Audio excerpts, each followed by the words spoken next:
Avant de commencer, abonnez-vous à Du Conflit et activez la cloche pour ne jamais manquer nos récits de guerre extraordinaires. Du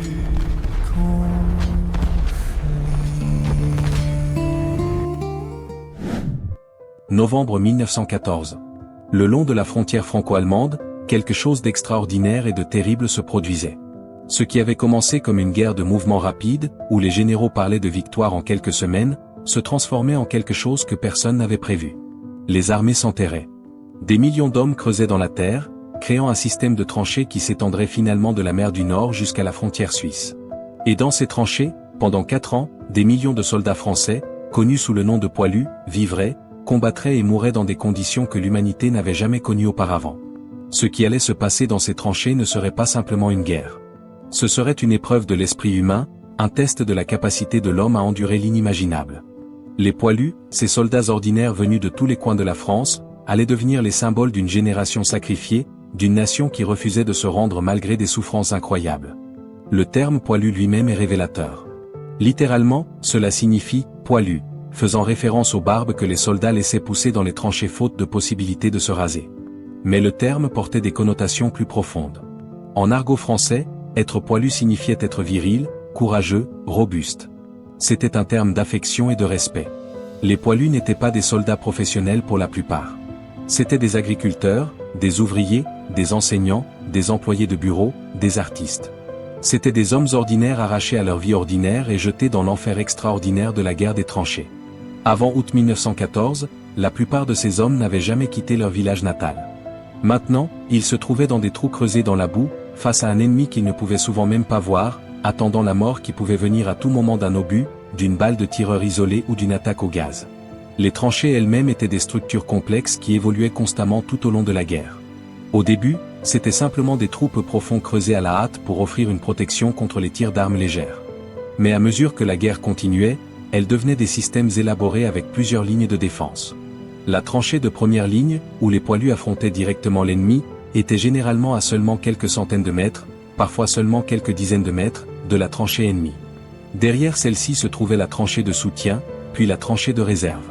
Ces tranchées étaient reliées par des tranchées de communication, des passages étroits et sinueux qui permettaient le mouvement des troupes et des fournitures.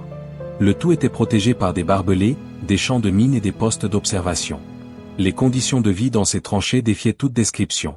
Imaginez vivre dans un fossé de 2 mètres de profondeur, avec des murs de terre qui s'effondrent constamment, un sol qui n'est jamais sec, entouré de milliers d'autres hommes dans le même état misérable. Il n'y avait pas d'intimité, pas de confort, pas de repos véritable. Les poilus dormaient dans des alcôves creusées dans les parois de la tranchée, souvent debout ou assis, rarement allongés. Leurs uniformes, initialement les pantalons rouges Garance brillants et les capotes bleues de l'armée française, étaient constamment trempés, couverts de boue, infestés de poux. Après les premières catastrophes de 1914, où ces uniformes colorés faisaient des cibles parfaites, l'armée adopta le bleu horizon, une couleur plus discrète. Mais aucun changement d'uniforme ne pouvait alléger la misère fondamentale de l'existence dans les tranchées. L'eau était l'ennemi constant.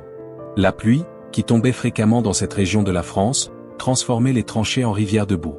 Les poilus pataugeaient dans l'eau et la boue jusqu'aux genoux, parfois jusqu'à la taille.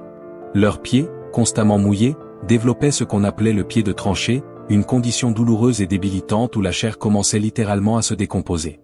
Des milliers de soldats ont perdu des orteils, des pieds entiers à cause de cette condition. Les commandants ont finalement compris l'importance de garder les pieds au sec, organisant des rotations où les hommes pouvaient sécher leurs chaussettes et leurs bottes. Mais dans la réalité des tranchées, avec des bombardements constants et un manque d'abri sec, c'était presque impossible. Les rats étaient une autre horreur constante. Ces créatures, dont certaines atteignaient la taille de chat, prospéraient dans l'environnement des tranchées. Ils se nourrissaient des cadavres qui jonchaient le no man's land entre les tranchées, ces corps qui ne pouvaient pas être récupérés pour l'enterrement. Les rats envahissaient les tranchées par milliers, mangeant les rations des soldats, mordant les hommes endormis, propageant les maladies. Les poilus développaient une haine viscérale pour ces créatures. Ils les chassaient avec des baïonnettes, les écrasaient avec des pelles, les empoisonnaient quand ils le pouvaient. Mais les rats étaient indestructibles. Pour chaque rat tué, 10 autres prenaient sa place. C'était une bataille sans fin qui ajoutait à la misère psychologique de la vie dans les tranchées. Les poux étaient une troisième plaie. Chaque soldat dans les tranchées avait des poux. Ces parasites infestaient les uniformes, les sous-vêtements, les cheveux, provoquant des démangeaisons intenses et constantes. Les poilus passaient leurs rares moments de repos à épouiller, cherchant méthodiquement dans les coutures de leurs vêtements pour écraser les poux un par un. Mais c'était une tâche de Sisyphe. Les poux se reproduisaient plus vite qu'ils ne pouvaient être tués. Pire encore, les poux propageaient le typhus, une maladie qui tuait des milliers de soldats. L'armée tentait de contrôler le problème avec des stations de désinfection à l'arrière, où les uniformes étaient bouillis et les hommes pouvaient se laver. Mais dès leur retour aux tranchées, les poilus étaient réinfestés.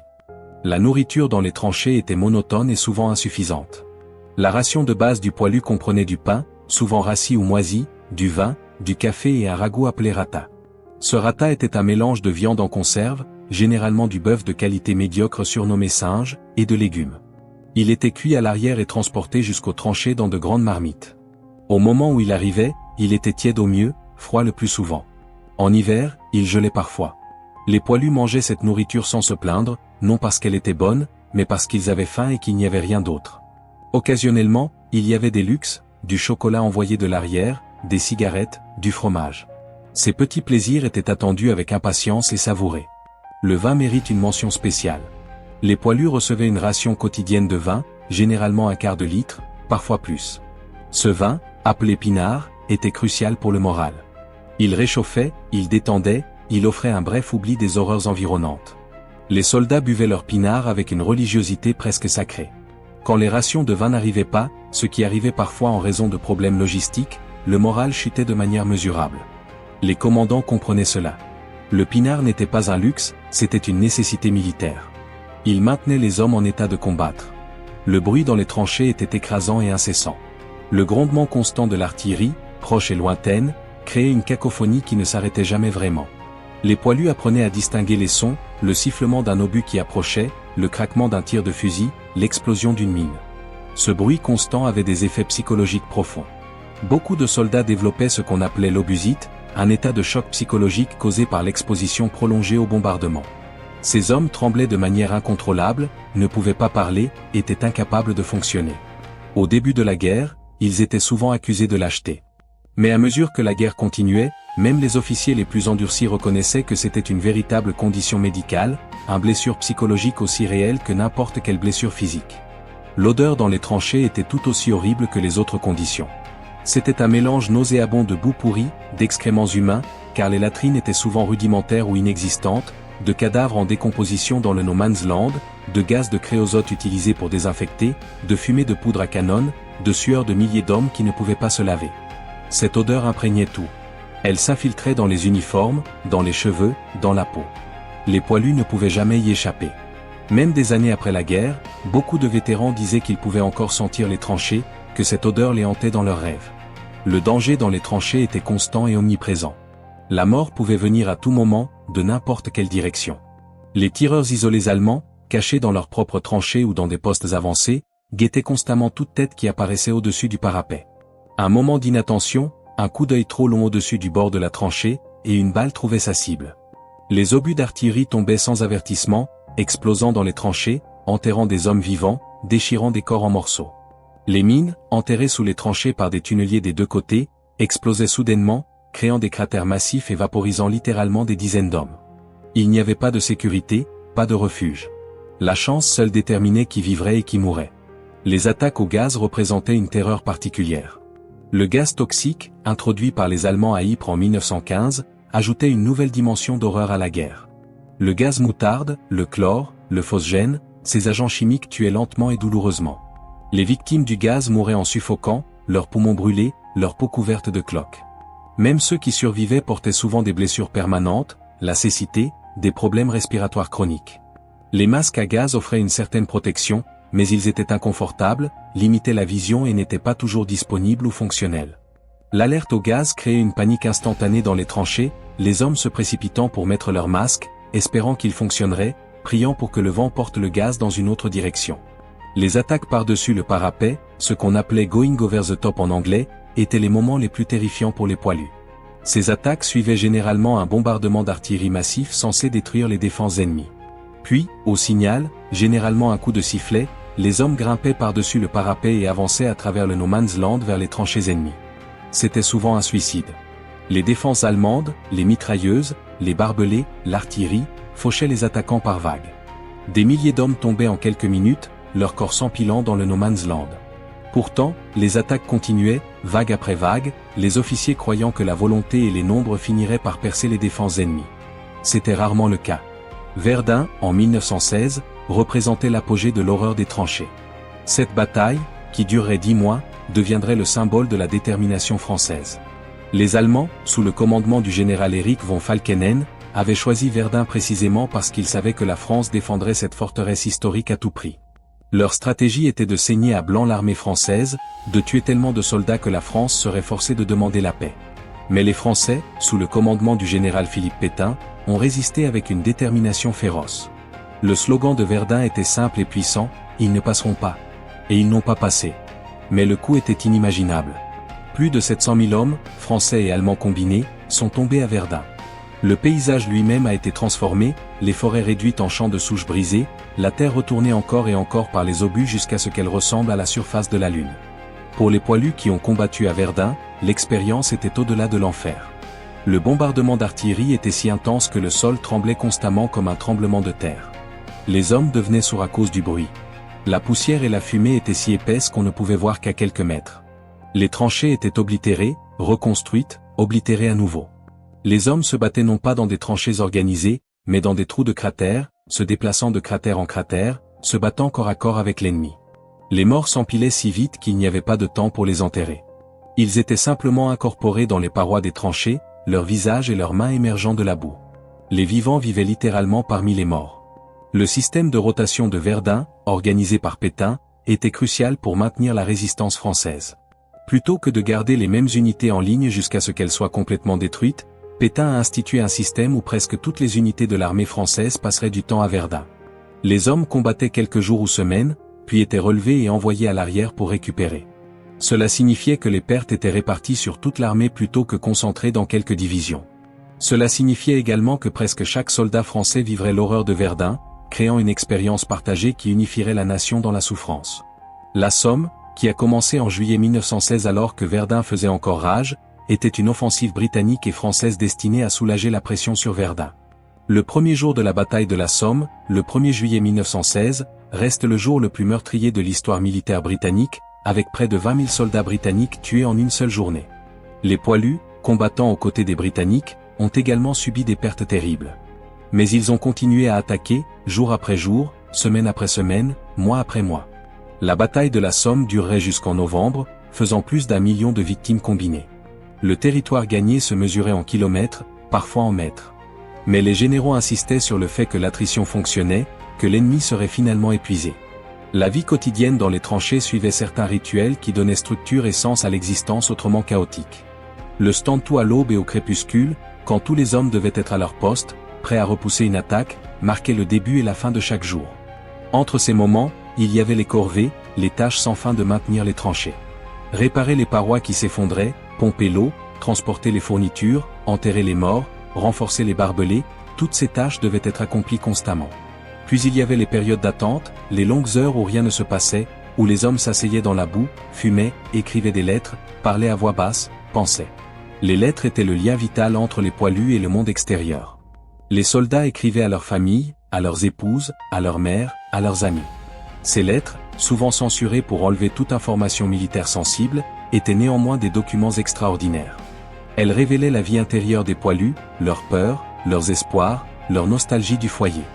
Elles parlaient rarement directement des horreurs qu'ils vivaient, en partie à cause de la censure, en partie pour épargner leurs proches, en partie parce que les mots semblaient inadéquats pour décrire ce qu'ils voyaient. Mais entre les lignes, on pouvait lire l'épuisement, la lassitude de guerre, le désir désespéré que tout cela se termine. Les permissions, quand un soldat pouvait retourner chez lui pour quelques jours, étaient attendues avec une anticipation presque douloureuse. Mais elles créaient aussi des problèmes psychologiques inattendus. Les poilus qui retournaient chez eux découvraient qu'ils ne pouvaient pas communiquer leurs expériences à ceux qui ne les avaient pas vécues. Leurs familles ne pouvaient pas comprendre ce qu'ils avaient enduré. Le fossé entre le front et l'arrière semblait infranchissable. De plus, voir la vie normale continuer, les gens dans les cafés, les enfants jouant, la vie quotidienne paisible, créait un sentiment de déconnexion et parfois même de ressentiment. Comment la vie pouvait-elle continuer normalement alors qu'ils vivaient en enfer ? Beaucoup de poilus trouvaient qu'il était presque plus facile d'être au front avec leurs camarades qui comprenaient, qu'à la maison où personne ne pouvait vraiment comprendre. La camaraderie entre les poilus était intense et profonde. Ces hommes dépendaient les uns des autres pour leur survie. Ils partageaient tout, la nourriture, les cigarettes, les couvertures, les dangers. Des amitiés se formaient qui dureraient toute une vie. Les hommes venaient de différentes régions de la France, parlant différents dialectes, ayant différents parcours. Mais dans les tranchées, ces différences s'estompaient. Ils étaient tous poilus. Ils étaient tous dans le même enfer ensemble. Cette fraternité créée par la souffrance partagée était peut-être la seule chose positive à émerger de l'horreur des tranchées. La religion jouait un rôle complexe dans la vie des poilus. Beaucoup trouvaient du réconfort dans la foi, priant pour la protection, pour la survie, pour la force d'endurer. Les aumôniers militaires, prêtres catholiques et pasteurs protestants qui servaient avec les troupes, offraient un réconfort spirituel et parfois physique, soignant les blessés, réconfortant les mourants. Mais la guerre testait aussi la foi. Comment un Dieu bienveillant pouvait-il permettre une telle souffrance? Les poilus luttaient avec ces questions, certains perdant leur foi, d'autres la trouvant renforcée. Les superstitions prospéraient également. Les amulettes porte-bonheur, les rituels personnels, les croyances sur ce qui apportait la bonne ou la mauvaise fortune, toutes ces choses offraient un sentiment illusoire de contrôle dans une situation où le contrôle était impossible. Les mutineries de 1917 représentaient un moment critique pour l'armée française.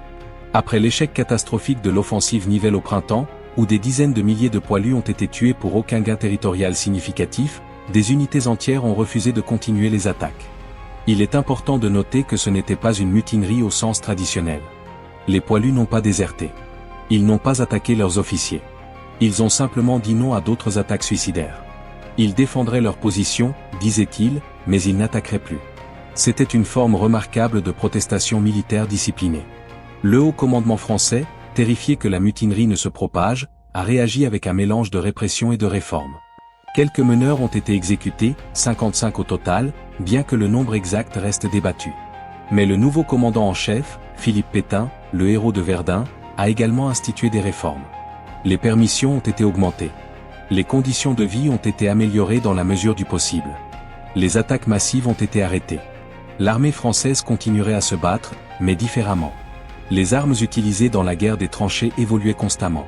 Le fusil standard du poilu était le Lebel modèle 1886, une arme fiable mais qui montrait son âge. La baïonnette, attachée au fusil, était l'arme du combat rapproché. Les grenades à main, initialement improvisées, devenaient des armes standards. Les lance-flammes, une invention terrible qui projetait du feu liquide, étaient utilisées pour nettoyer les tranchées ennemies. Les mitrailleuses, en particulier la redoutable Hotchkiss française et la Maxim allemande, dominaient le champ de bataille, créant des zones de mort que l'infanterie ne pouvait pas traverser. L'artillerie était le roi de la guerre des tranchées. Le fameux 75 français, un canon de campagne qui pouvait tirer rapidement et avec précision, était la fierté de l'armée. Mais les énormes canons lourds, qui tiraient des obus de plusieurs centaines de kilogrammes sur des distances de dizaines de kilomètres, causaient la plus grande destruction. Les chars d'assaut, introduits par les Britanniques en 1916 et développés par les Français avec le Renault FT, offraient enfin un moyen de briser l'impasse des tranchées. Ces véhicules blindés pouvaient traverser les barbelés, résister aux tirs d'armes légères et fournir un soutien de feu mobile à l'infanterie. Les poilus qui combattaient avec le soutien des chars les accueillaient comme des miracles mécaniques. Mais les premiers chars étaient lents, peu fiables et vulnérables à l'artillerie. Ce n'est que vers la fin de la guerre qu'ils deviendraient vraiment efficaces. L'aviation, encore à ses débuts, jouait un rôle croissant. Au début de la guerre, les avions étaient utilisés principalement pour la reconnaissance. Mais ils évoluèrent rapidement en combattants et en bombardiers. Les A français comme Georges Guinemer et René Fonck devinrent des héros nationaux, leurs exploits aériens offrant une alternative glamour à la misère des tranchées. Mais pour les poilus au sol, les avions étaient une présence lointaine et souvent inefficace. La guerre se gagnait ou se perdait dans la boue des tranchées, pas dans le ciel. Les blessures dans la guerre des tranchées étaient horribles. Les éclats d'obus causaient des blessures déchiquetées qui étaient difficiles à traiter. Les balles à haute vélocité créaient des blessures d'entrée et de sortie massives. Les brûlures des lance-flammes et du gaz moutarde étaient atrocement douloureuses.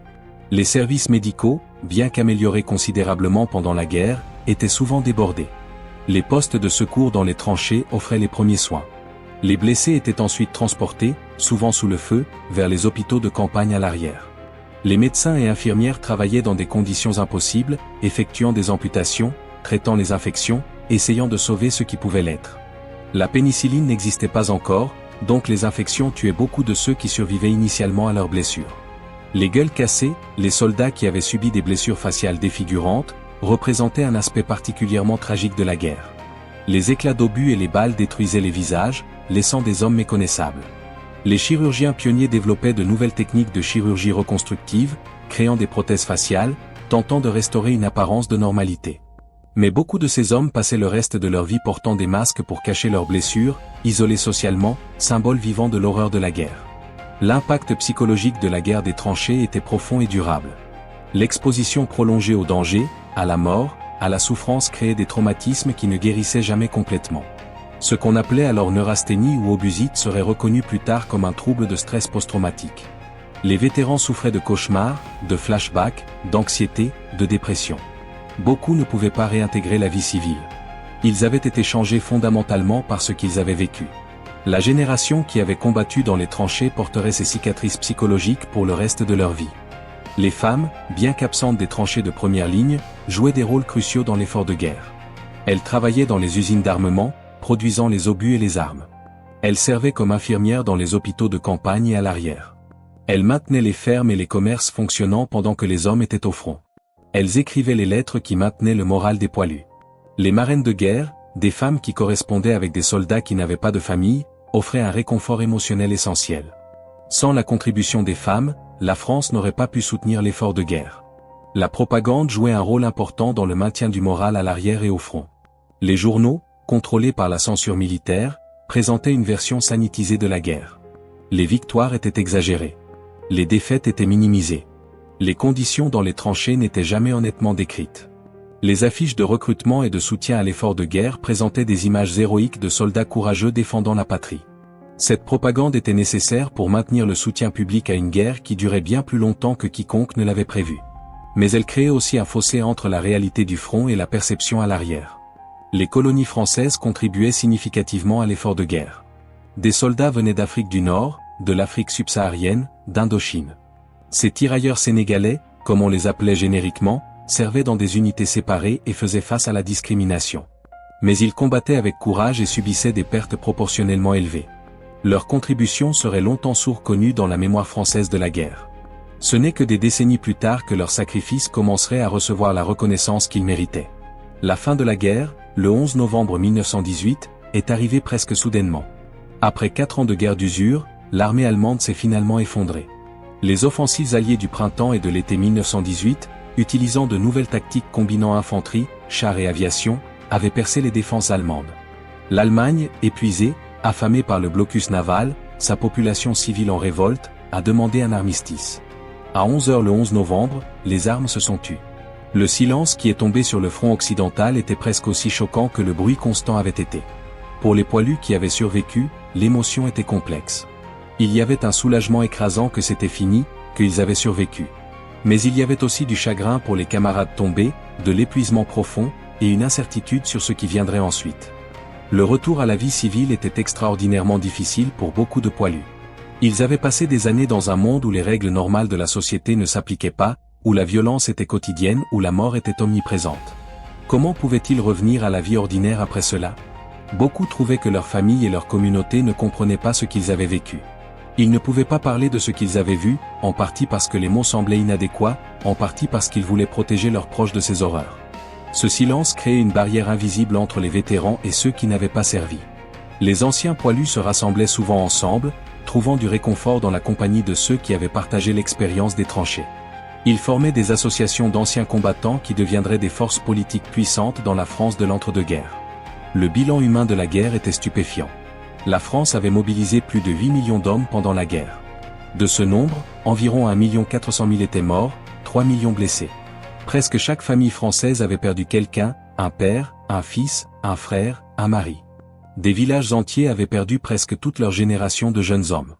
Les monuments aux morts qui furent érigés dans chaque commune de France après la guerre portaient des listes de noms qui représentaient une part tragique de la population locale. Certains petits villages avaient perdu la moitié de leurs hommes adultes. La démographie française serait affectée pendant des générations. La génération perdue, comme on l'appelait, avait été décimée. Les régions où les tranchées avaient été creusées portaient des cicatrices physiques qui duraient des décennies. La zone rouge, une région le long de l'ancien front où la terre avait été tellement polluée par les munitions non explosées, les corps enterrés à la hâte et les produits chimiques toxiques qu'elle était jugée inhabitable, couvrait des centaines de kilomètres carrés. Cette zone est restée fermée pendant des années après la guerre. Même aujourd'hui, plus d'un siècle plus tard, on trouve encore des obus non explosés dans ces régions. Les fermiers qui labourent les champs déterrent régulièrement des munitions, des os, des objets de la guerre. Cette récolte de fer, comme on l'appelle, continue chaque année, un rappel physique de la guerre qui ne disparaît jamais complètement. Les cimetières militaires qui parsèment le paysage de l'ancien front occidental sont parmi les plus émouvants au monde.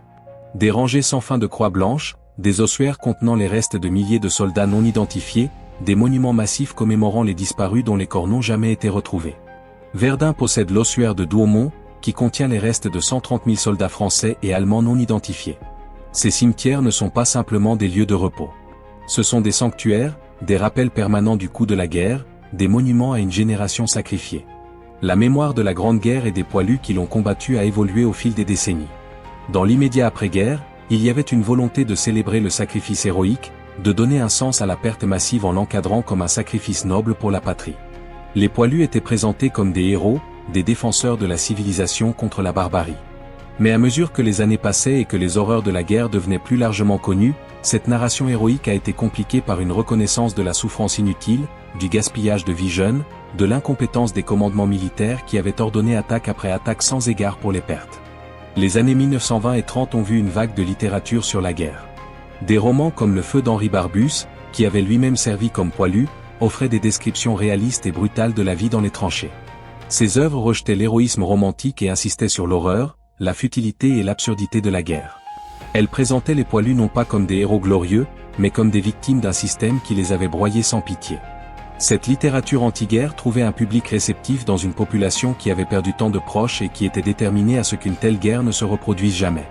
Mais l'histoire avait d'autres plans. Moins de 21 ans après la fin de la Première Guerre mondiale, la France se retrouvait en guerre avec l'Allemagne. Cette fois, cependant, ce serait une guerre différente. La ligne Maginot, un système massif de fortifications construites le long de la frontière franco-allemande, reflétait les leçons apprises de la guerre des tranchées.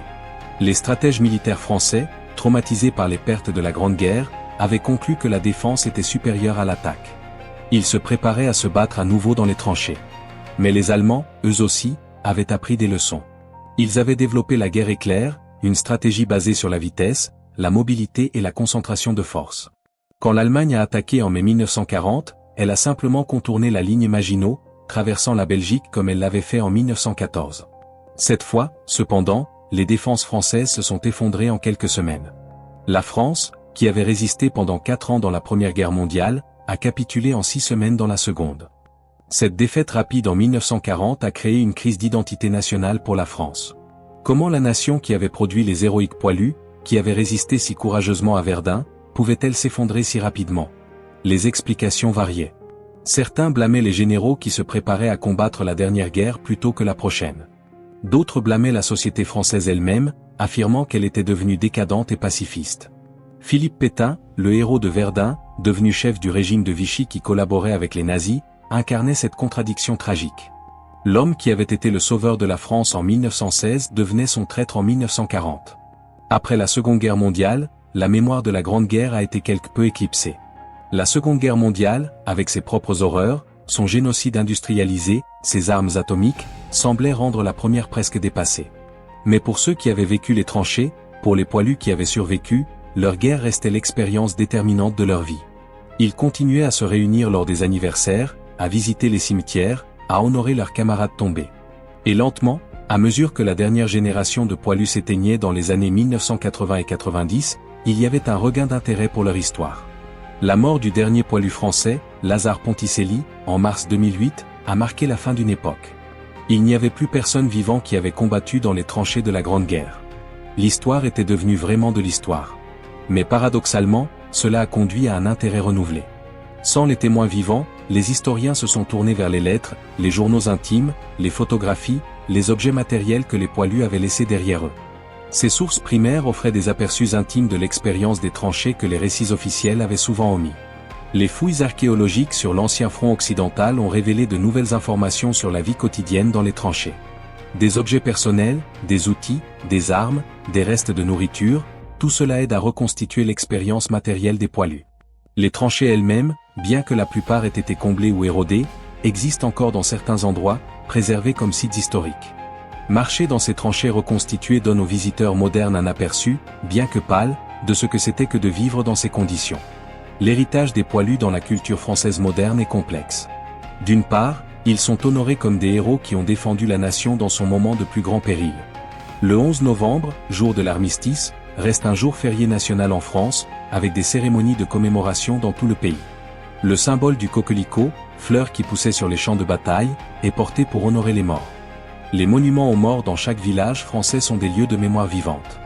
D'autre part, il y a une reconnaissance que ces hommes étaient des victimes autant que des héros, des victimes d'un système militaire qui les a utilisés comme chair à canon, d'une guerre dont les causes et les objectifs semblent, avec le recul, obscurs et peut-être pas dignes du sacrifice massif qui a été exigé. Les poilus eux-mêmes avaient des opinions variées sur leur expérience. Certains étaient fiers de leur service, considérant qu'ils avaient fait leur devoir patriotique, qu'ils avaient sauvé la France. D'autres étaient amers, se sentant trahis par les commandants qui les avaient envoyés à la mort, par les politiciens qui avaient commencé la guerre, par une société qui ne comprenait pas ce qu'ils avaient enduré. Beaucoup, peut-être la plupart, ressentaient un mélange complexe de fierté et de traumatisme, d'héroïsme et de victimisation, d'accomplissement et de perte. La question de savoir si la Première Guerre mondiale était nécessaire, si les objectifs pour lesquels elle a été combattue justifiaient le coût terrible en vies humaines, reste débattue. Pour les poilus dans les tranchées, ces questions philosophiques étaient souvent secondaires. Ils se battaient parce qu'ils y étaient obligés, parce que leurs camarades dépendaient d'eux, parce qu'abandonner signifierait que leurs amis morts étaient morts pour rien. Ils enduraient parce qu'ils n'avaient pas le choix. Leur courage n'était pas le courage héroïque des charges glorieuses, bien qu'il y en ait eu. C'était le courage plus profond et plus difficile de l'endurance, la capacité de continuer jour après jour dans des conditions qui détruiraient la plupart des êtres humains. Les innovations médicales qui ont émergé de la guerre des tranchées ont eu des impacts durables. Les techniques de transfusion sanguine ont été perfectionnées par nécessité, sauvant d'innombrables vies. La chirurgie plastique et reconstructive a fait des progrès énormes en répondant aux besoins des gueules cassées. La compréhension des chocs traumatiques et des blessures psychologiques s'est développée, bien qu'elle reste imparfaite. Ces avancées médicales, nées de la nécessité horrible, continueraient à bénéficier l'humanité longtemps après la fin de la guerre. Les changements sociaux déclenchés par la guerre étaient également profonds. La classe ouvrière française, qui avait fourni la majorité des poilus, est revenue du front avec un sentiment accru de ses droits. Elle avait saigné pour la nation, elle méritait maintenant une part équitable de sa prospérité. Les mouvements syndicaux et socialistes ont gagné en force dans les années d'après-guerre. Les femmes, qui avaient prouvé leur capacité à faire le travail des hommes pendant la guerre, ont continué à exiger l'égalité des droits, bien que le progrès soit lent. La société française de l'avant-guerre, avec sa structure de classe rigide et ses rôles de genre traditionnels, ne pourrait jamais être entièrement restaurée. La Grande Guerre a également transformé la vision française de la guerre elle-même. Avant 1914, la guerre était souvent romantisée, vue comme un test de virilité nationale, une opportunité de gloire. Les intellectuels parlaient de la guerre comme d'une force purifiante qui régénérerait une civilisation décadente. Ces notions ont été complètement détruites par la réalité des tranchées. Après la Grande Guerre, peu de Français avaient des illusions romantiques sur la guerre. Ils avaient vu directement sa réalité horrible. Cette transformation de la conscience nationale a contribué au pacifisme des années 30, à la réticence à confronter l'Allemagne nazie jusqu'à ce qu'il soit trop tard. Les relations franco-allemandes après la guerre étaient naturellement tendues. Des millions de Français avaient perdu des proches aux mains des Allemands. Les régions du nord et de l'est de la France avaient été occupées, leur population civile maltraitée. Le désir de vengeance était compréhensible. Le traité de Versailles, qui imposait des réparations massives à l'Allemagne et réduisait drastiquement sa puissance militaire, reflétait en partie ce désir de punition. Mais certaines voix, même à l'époque, avertissaient que des conditions de paix trop dures créeraient les conditions d'une future guerre. Ces prophéties se réaliseraient tragiquement 2 décennies plus tard. La réconciliation franco-allemande après la Seconde Guerre mondiale a nécessité de repenser la mémoire de la première. Si la France et l'Allemagne devaient construire une Europe unie et pacifique, elles devaient trouver un moyen de commémorer leurs morts sans perpétuer la haine. Cela a conduit à des cérémonies conjointes dans les cimetières militaires, où les anciens ennemis se tenaient côte à côte pour honorer tous les morts, français et allemands. Ces gestes de réconciliation n'effaçaient pas le passé, mais ils reconnaissaient que les soldats des deux côtés avaient été, dans une certaine mesure, des victimes d'un système qui les avait utilisés comme pions dans des jeux de pouvoir géopolitique. L'expérience des poilus dans les tranchées a produit une littérature et un art remarquables. Au-delà des romans, il y avait la poésie, des vers écrits dans les tranchées elles-mêmes, capturant l'immédiateté de l'expérience. Il y avait les dessins et peintures d'artistes soldats qui tentaient de représenter visuellement ce qu'ils voyaient. Il y avait les chansons, des airs fredonnés dans les tranchées qui exprimaient la nostalgie du foyer, la camaraderie, parfois l'humour noir qui aidait les hommes à faire face. Ces expressions culturelles sont des documents historiques précieux, mais elles sont aussi des œuvres d'art qui continuent à toucher les gens aujourd'hui. Les historiens continuent à débattre des causes de la Première Guerre mondiale, des responsabilités pour son déclenchement, de sa nécessité. Était-ce vraiment une guerre nécessaire, ou aurait-elle pu être évitée par une diplomatie plus sage? Les alliances rigides qui liaient les nations européennes les unes aux autres ont-elles transformé ce qui aurait pu être un conflit localisé en une conflagration mondiale? Les ambitions impérialistes, les rivalités économiques, les tensions nationalistes, tout cela a contribué. Mais pour les poilus dans les tranchées, ces questions de causalité historique étaient abstraites. Leur réalité était la boue, les rats, les obus, la peur constante. Ils n'avaient pas choisi d'être là, mais ils y étaient, et ils devaient endurer. La technologie militaire qui a émergé de la guerre des tranchées allait façonner la guerre moderne. Les chars, l'aviation militaire, les armes chimiques, toutes ces innovations trouveraient des applications continues. La radio, développée pour les communications militaires, transformerait la société civile. Les techniques de production de masse perfectionnées pour fabriquer des munitions en quantités industrielles seraient appliquées à la production de biens de consommation. La Première Guerre mondiale était, à bien des égards, la première guerre véritablement industrielle, où la capacité de production d'une nation était aussi importante que le courage de ses soldats. Cette réalité déterminait la nature de la guerre moderne. Le rôle de l'arrière était crucial. Les poilus dépendaient d'un système logistique massif qui transportait la nourriture, les munitions, les renforts depuis l'arrière vers les tranchées.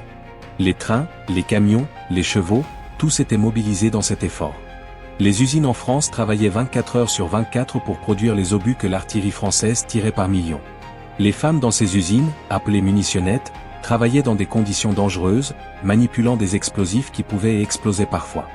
Leur contribution était essentielle à la capacité de la France à continuer la guerre. Le blocus naval britannique de l'Allemagne était un facteur crucial dans l'issue de la guerre. En coupant l'Allemagne de ses importations, le blocus créait des pénuries alimentaires et de matières premières qui affaiblissaient la capacité de guerre allemande et minaient le moral civil. La France bénéficiait de ce blocus, mais elle-même dépendait des importations, en particulier de charbon britannique et de matériel américain. La guerre était devenue un conflit de ressources autant qu'un conflit militaire.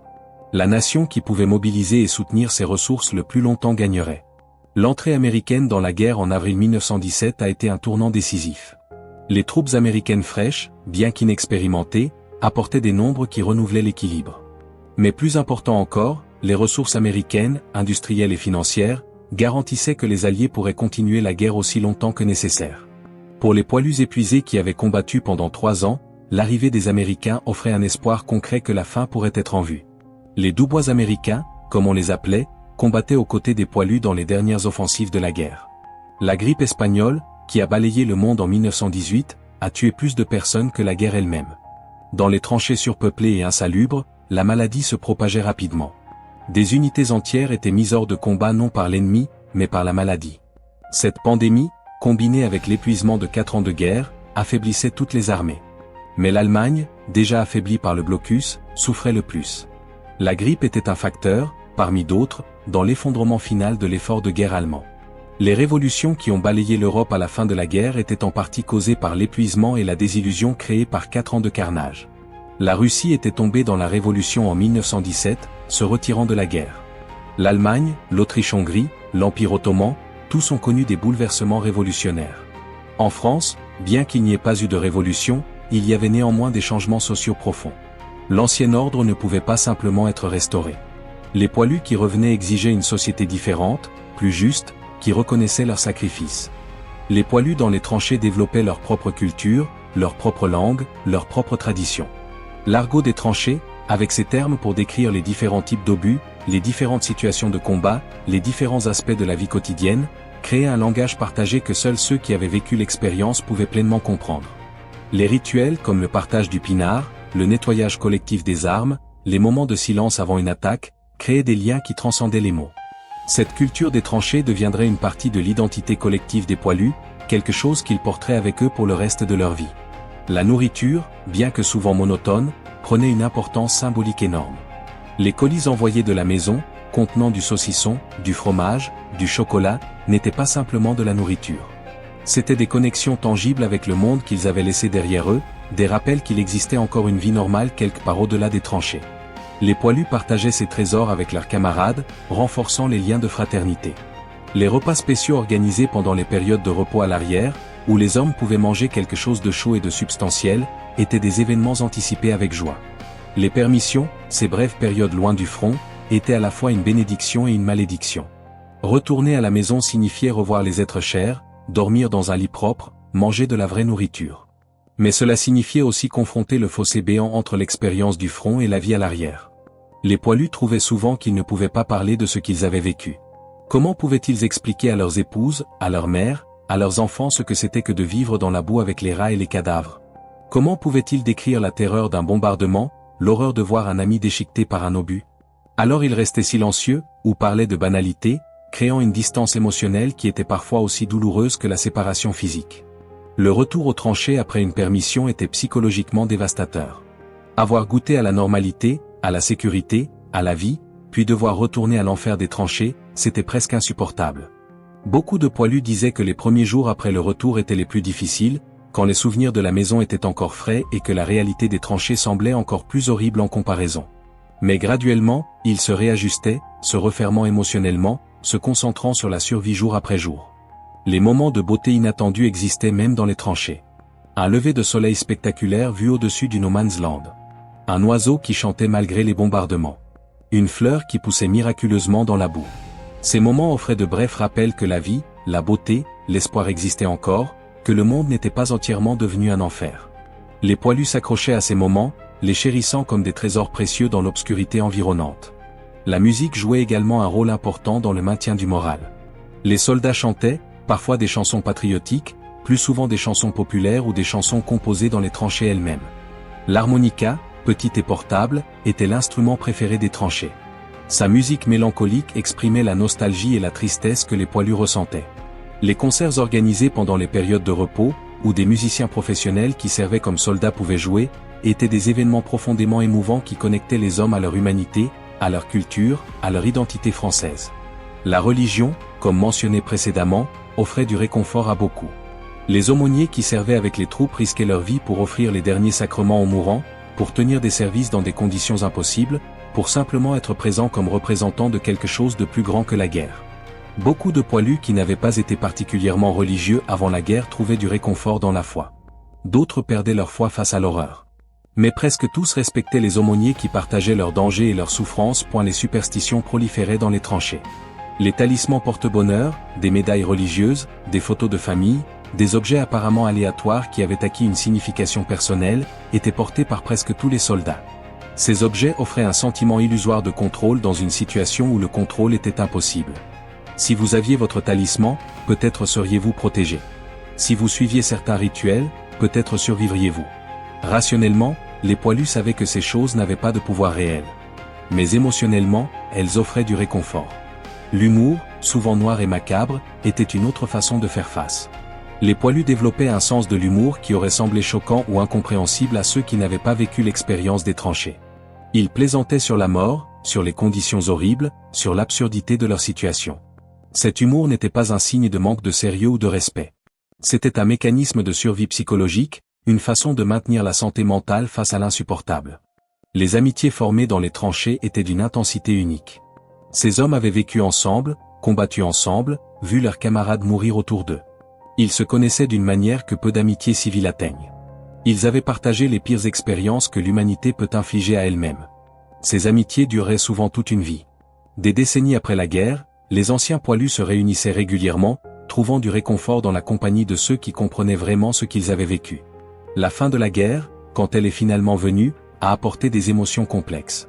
Il y avait une joie et un soulagement écrasantes, bien sûr. La guerre était finie.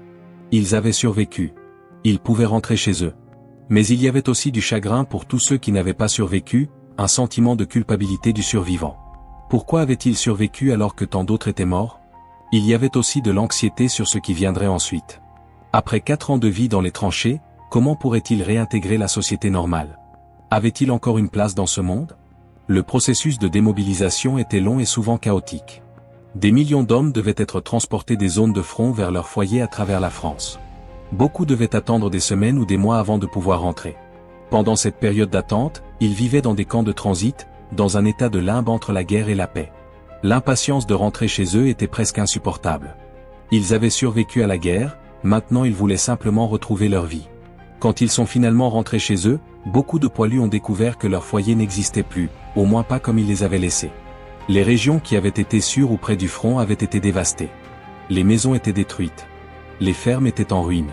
Les familles avaient été dispersées. La reconstruction matérielle prendrait des années. La reconstruction psychologique et émotionnelle prendrait encore plus longtemps. L'intégration dans le marché du travail était difficile. Beaucoup de poilus revenaient avec des blessures qui limitaient leur capacité de travail. D'autres trouvaient que leurs anciennes compétences n'étaient plus demandées dans l'économie d'après-guerre.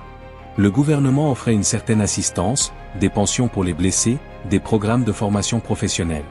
Mais ces programmes étaient souvent inadéquats pour répondre aux besoins de millions de vétérans. Beaucoup de poilus luttaient économiquement pendant des années après la guerre. Les blessures invisibles, les traumatismes psychologiques, étaient particulièrement difficiles. Il n'y avait pas de compréhension ou de traitement adéquat pour ce qu'on appellerait maintenant le PTSD. Les poilus qui souffraient de cauchemars, de flashbacks, d'anxiété, de dépression, étaient souvent laissés à se débrouiller seuls. Certains se tournaient vers l'alcool pour engourdir leur douleur. D'autres se repliaient sur eux-mêmes, s'isolant de leur famille et de leur communauté. Le taux de suicide parmi les vétérans était élevé, bien que les statistiques exactes soient difficiles à obtenir. La société française d'après-guerre avait des attentes contradictoires envers les poilus. D'une part, ils étaient honorés comme des héros, les sauveurs de la nation. D'autre part, on attendait d'eux qu'ils reprennent simplement leur vie normale, qu'ils oublient leurs expériences traumatiques et redeviennent les hommes qu'ils avaient été avant la guerre. Mais ils ne pouvaient pas redevenir ces hommes. Ils avaient été fondamentalement changés par ce qu'ils avaient vécu. La société devait s'adapter à eux autant qu'ils devaient s'adapter à la société.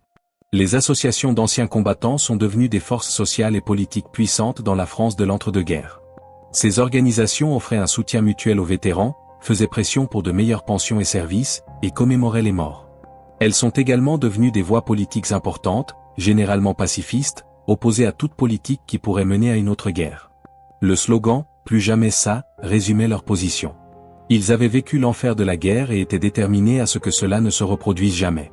Les monuments aux morts érigés dans chaque commune française après la guerre sont devenus des lieux centraux de mémoire et de commémoration. Ces monuments, généralement simples dans leur conception, portaient les noms de tous les hommes de la commune qui étaient morts pendant la guerre. Les cérémonies du 11 novembre, jour de l'armistice, se tenaient devant ces monuments, avec des discours, des dépôts de couronnes, une minute de silence. Ces rituels aidaient les communautés à traiter leur deuil collectif et à honorer le sacrifice de leurs fils. Les poilus qui avaient survécu portaient leur expérience avec eux pour le reste de leur vie. Certains parlaient ouvertement de ce qu'ils avaient vécu, écrivant des mémoires, donnant des conférences, partageant leurs histoires avec les jeunes générations. D'autres ne parlaient jamais de la guerre, gardant leurs souvenirs et leurs traumatismes enfermés à l'intérieur. Leur famille savait souvent que papa ou grand-papa avait été dans la guerre, mais ne savait rien de ce qu'il avait vraiment vécu. Ce silence créait des lacunes dans les histoires familiales qui ne seraient parfois jamais comblées. À mesure que les décennies passaient et que les poilus vieillissaient, il y avait une urgence croissante de préserver leurs histoires. Les historiens oraux enregistraient des interviews avec les survivants, capturant leurs souvenirs avant qu'il ne soit trop tard. Ces enregistrements sont maintenant des ressources historiques inestimables, offrant des aperçus directs de l'expérience des tranchées qui ne peuvent être obtenus d'aucune autre source. Les voix des poilus, racontant leurs histoires des décennies plus tard, portent encore l'émotion et le traumatisme de ce qu'ils ont vécu. Les dernières années de la vie des poilus étaient souvent marquées par une réflexion sur le sens de leur sacrifice. Avait-il servi à quelque chose ? La guerre pour mettre fin à toutes les guerres avait échoué de manière spectaculaire, suivie seulement 2 décennies plus tard par une guerre encore plus destructrice. Le traité de paix qui était censé créer un ordre mondial juste et stable avait plutôt semé les graines du prochain conflit. Beaucoup de poilus mouraient en se demandant si leurs camarades étaient morts en vain. Cette question hantait la génération qui avait combattu dans les tranchées. Pourtant, malgré tout cela, il y avait aussi de la fierté. Les poilus savaient qu'ils avaient fait quelque chose d'extraordinaire. Ils avaient enduré des conditions que la plupart des êtres humains ne pourraient jamais imaginer. Ils avaient défendu leur pays contre une invasion. Ils avaient tenu bon quand beaucoup auraient cédé. Ils avaient démontré une capacité d'endurance humaine qui était à la fois inspirante et tragique. Ils méritaient d'être honorés pour cela, quelles que soient les questions plus larges sur la justification de la guerre elle-même. L'héritage des poilus continue de résonner dans la France moderne. Ils représentent une génération qui a été testée comme peu de générations l'ont été, qui a fait face à l'horreur avec courage, qui a enduré l'inimaginable. Ils nous rappellent le coût terrible de la guerre, la souffrance qu'elle inflige, les vies qu'elle détruit. Ils nous rappellent également la capacité de l'esprit humain à endurer, à trouver du sens dans la souffrance, à maintenir l'humanité même dans les circonstances les plus inhumaines. Les tranchées de la Grande Guerre sont maintenant silencieuses. Les poilus qui les ont habitées sont tous partis. Mais leur mémoire persiste. Elle persiste dans les monuments qui parsèment la campagne française. Elle persiste dans les noms gravés sur les murs de pierre dans chaque village. Elle persiste dans les histoires transmises de génération en génération. Elle persiste dans notre compréhension collective de ce que la guerre signifie vraiment, non pas la gloire et l'héroïsme des films et des livres, mais la boue, le sang, la souffrance et le sacrifice. Quand nous pensons aux poilus maintenant, plus d'un siècle après qu'ils aient combattu dans les tranchées, nous devrions nous souvenir d'eux non pas comme des héros abstraits ou des statistiques dans un livre d'histoire, mais comme des hommes réels qui ont vécu, souffert et souvent sont morts dans des conditions horribles. Nous devrions nous souvenir qu'ils étaient des agriculteurs et des ouvriers, des enseignants et des artistes, des pères et des fils, des hommes avec des rêves et des espoirs qui ont été arrachés à leur vie et jetés dans un cauchemar. Nous devrions nous souvenir qu'ils ont enduré parce qu'ils n'avaient pas le choix, qu'ils ont fait preuve de courage non pas parce qu'ils étaient intrinsèquement héroïques, mais parce que la situation l'exigeait. Les poilus dans les tranchées ont vécu à travers ce qui reste l'une des expériences les plus horribles de l'histoire humaine. Ils ont fait face à des conditions qui défient l'imagination moderne. Ils ont enduré le froid, la faim, la maladie, le danger constant, la peur écrasante, la perte insupportable de camarades. Et pourtant, ils ont tenu bon. Ils ont tenu les tranchées contre un ennemi déterminé. Ils ont défendu leur nation. Ils ont démontré que même dans les pires conditions, l'esprit humain peut endurer. Leur histoire n'est pas une histoire de gloire. C'est une histoire de souffrance et d'endurance. C'est une histoire de sacrifice qui nous met au défi de nous demander ce que nous sommes prêts à sacrifier pour nos convictions. C'est une histoire qui nous rappelle le coût véritable de la guerre, non pas mesuré en territoire gagné ou en victoire stratégique, mais en vies humaines, en souffrances humaines, en potentiel humain perdu. Les poilus méritent d'être remembrés non seulement pour ce qu'ils ont accompli, mais pour ce qu'ils ont enduré. Ils méritent notre gratitude, notre respect et notre engagement à ce que leur sacrifice ne soit jamais oublié. Alors que nous regardons en arrière vers les tranchées de la Grande Guerre, nous voyons non seulement un moment historique, mais un miroir de la condition humaine. Nous voyons la capacité de l'humanité à la fois pour la cruauté et pour le courage, pour la destruction et pour l'endurance, pour le désespoir et pour l'espoir. Les poilus, ces soldats ordinaires dans des circonstances extraordinaires, incarnent cette dualité. Ils nous rappellent à la fois les profondeurs auxquelles l'humanité peut descendre et les hauteurs auxquelles l'esprit humain peut s'élever. Que leur mémoire soit une bénédiction. Que leur sacrifice ne soit jamais oublié. Que leur histoire soit racontée aux générations futures comme un avertissement sur les horreurs de la guerre et un témoignage de la capacité humaine d'endurance. Ils étaient les poilus, les hommes des tranchées, et leur héritage vit dans chaque effort pour créer un monde où de tels sacrifices ne seront plus jamais nécessaires. Découvrez l'histoire complète des poilus dans les tranchées sur notre chaîne du conflit. Abonnez-vous maintenant pour ne pas manquer les prochains épisodes sur les héros oubliés qui ont enduré l'enfer de la Grande Guerre. Partagez cette vidéo pour honorer la mémoire de ceux qui ont tout sacrifié dans la boue des tranchées. Chaque vue, chaque partage aide à préserver leur histoire pour que nous n'oublions jamais le véritable coût de la guerre. Honneur aux poilus. Gloire à leur mémoire. Qu'ils ne soient jamais oubliés.